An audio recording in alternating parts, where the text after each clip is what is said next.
Viera, and I'm the Director of Sustainability at Ford Motor Company.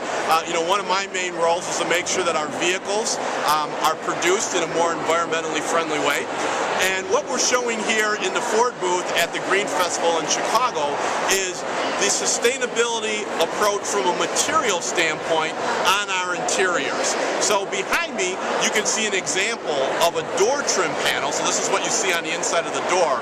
And in the past, we used to rely a lot on petroleum and oil to actually produce our plastic parts. And we know that petroleum is not very sustainable. Actually, where we get the oil from is not very good.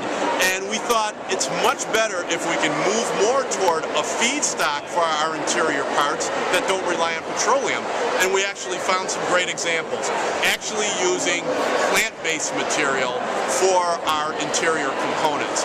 And behind me with the door trim panel, we use anything from soy, so the soy plant, to actually produce foam that goes into the padding of the door trim panel. We use wheat straw, and wheat straw is especially attractive because it's not the wheat that's used to produce, let's say, the bread, but we actually use I'm going to call it the trash part of the wheat plant to actually reinforce the plastics in the door trim. So the whole concept is all about how do we move away from petroleum, move toward grown plant material that's renewable every year to actually produce the parts in our vehicle. Now I saw you're using dandelions to make rubber. Yes. So as we continue to look at opportunities of how to use plant-based material, everybody knows that we need rubber in our tires, right, for our vehicles.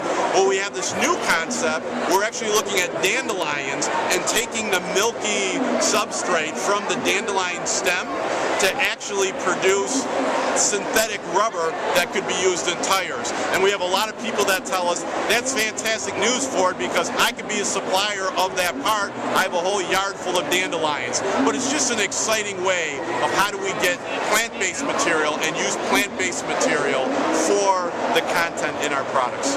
One last question. Now that Ford is doing this, is this going to impact other companies? I mean, outside of it, is this something you're sharing with your suppliers for, say, other car companies, or even other people who are making these types of products? Yeah, absolutely. So it's a great question. I mean, why we're doing it because we feel it's the right thing to do for the company. We don't look at it as having to do it as a competitive advantage. We have to keep it secret. As a matter of fact, the majority of suppliers that we deal with that are actually using this plant-based material supply other manufacturers as well. So while the idea in many cases has started here at Ford, there's no exclusivity that we require of those suppliers. They are free to take that concept to other automakers, and they're doing it. So having that positive impact on the industry as well, we feel pretty good about.